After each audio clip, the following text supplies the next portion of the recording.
গণবিক্ষোভের আতঙ্ক থেকে বাঁচতে এবার গবেষক নিয়োগ দিলেন মোদি। দক্ষিণ এশিয়ার রাজনৈতিক অঙ্গনে অস্থিরতা বাড়ছে। শ্রীলঙ্কা, বাংলাদেশ এবং নেপালের মতো প্রতিবেশী দেশগুলোতে তরুণদের নেতৃত্বে গণ আন্দোলনের মুখে সরকারের পতন ঘটেছে। এই ধারাবাহিকতায় ভারতও একই ধরনের গণবিস্ফোরণে উদ্বিগ্ন হয়ে উঠেছে প্রধানমন্ত্রী নরেন্দ্র মোদীর সরকার। পরিস্থিতি নিয়ন্ত্রণে রাখতে এবং ভবিষ্যৎ ভারত জুড়ে বিশাল গণ আন্দোলন ঠেকাতে আগে থেকেই কঠোর পদক্ষেপ নেওয়া হচ্ছে বলে খবর পাওয়া গেছে। সম্প্রতি ইন্ডিয়ান এক্সপ্রেসের এক প্রতিবেদন অনুযায়ী কেন্দ্রীয় স্বরাষ্ট্রমন্ত্রী অমিত শাহ ভারতের পুলিশ গবেষণা ও উন্নয়ন ব্যুরোকে বিপিআরডি দেশে হওয়া সব বড় আন্দোলন নিয়ে গবেষণা করার নির্দেশ দিয়েছেন। দক্ষিণ এশিয়ার বিভিন্ন দেশে দুর্নীতি, অর্থনৈতিক সংকট, স্বৈরাচারী শাসন এবং ভারতপন্থী নীতির বিরুদ্ধে জনগণের মধ্যে তীব্র ক্ষোভ দেখা যাচ্ছে। এর ফলস্বরূপ 2022 সালে শ্রীলঙ্কা, 2024 সালে বাংলাদেশ এবং 2025 সালে নেপালে তরুণদের নেতৃত্বে সফল গণ আন্দোলন সংঘটিত হয়, যা ক্ষমতাসীনদের পদত্যাগ করতে বা দেশ ছেড়ে পালাতে বাধ্য করে। এই দেশগুলোর বিক্ষোভের চিত্র প্রায় একই রকম: তরুণদের স্বতঃস্ফূর্ত অংশগ্রহণ, পুলিশের সাথে সংঘর্ষ এবং রাষ্ট্রীয় ক্ষমতার পতন। প্রতিবেশী দেশগুলোর এই রাজনৈতিক পালাবদল ভারতের ক্ষমতাসীন বিজেপি সরকারকে গভীরভাবে উদ্বিগ্ন করে তুলেছে। সরকারের আশঙ্কা, এই আন্দোলনের ঢেউই ভারতও আছড়ে পড়েছে।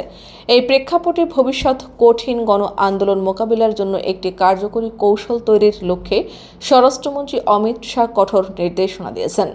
জুলাই মাসে নয়াদিল্লিতে অনুষ্ঠিত ন্যাশনাল সিকিউরিটি স্ট্র্যাটেজি কনফারেন্স 2025-এ অমিত শাহ বিপিআরডিকে 1974 সাল থেকে দেশে সংঘটিত সমস্ত বড় আন্দোলন নিয়ে একটি বিস্তৃত গবেষণা পরিচালনার নির্দেশ দেন। এই গবেষণার মূল উদ্দেশ্য হল আন্দোলনের কারণ উদ্ঘাটন করা, আর্থিক উৎস এবং পেছনের কারিগরদের শনাক্ত করা, আন্দোলনের ফলাফল বিশ্লেষণ করা। এই গবেষণার মাধ্যমে প্রাপ্ত তথ্যের ভিত্তিতে সরকার একটি স্ট্যান্ডার্ড অপারেটিং প্রসিডিওর এসওপি তৈরি করতে চায়, যা ভবিষ্যতে যে কোনো গণ আন্দোলনকে শুরুতেই প্রতিহত করতে সহায়ক হবে।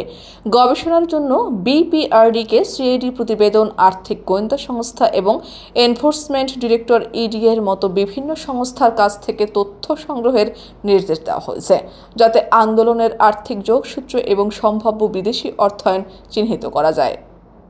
রাজনৈতিক নৃবিজ্ঞানী জীবন শর্মার মতে, দক্ষিণ এশিয়ার তরুণদের এই আন্দোলনগুলো বিচ্ছিন্ন কোনো ঘটনা নয়, বরং এগুলো একে অপরের কাছ থেকে শিক্ষা নিচ্ছে। তিনি বলেন, শ্রীলঙ্কা ও বাংলাদেশের অভিজ্ঞতা নেপালের তরুণদের অনুপ্রাণিত করেছে। এটি নেতৃত্বের প্রতি গভীর হতাশার বহিঃপ্রকাশ। পর্যবেক্ষকরা মনে করছেন, মোদী সরকারের মূল আতঙ্ক হলো প্রতিবেশী দেশগুলোর মতো ভারতের বিভিন্ন জায়গায় যেভাবে রাস্তায় নেমে আসছে, এভাবে সারা ভারতের তরুণরাও যদি রাস্তায় নেমে আসে, তবে দক্ষিণ এশিয়ার সবচেয়ে বড় গণ অভ্যুত্থানের সাক্ষী হতে পারে বিশ্ব। এই আতঙ্ক থেকে আগেভাগে পরিস্থিতি নিয়ন্ত্রণের চেষ্টা করছে কেন্দ্রীয় সরকার।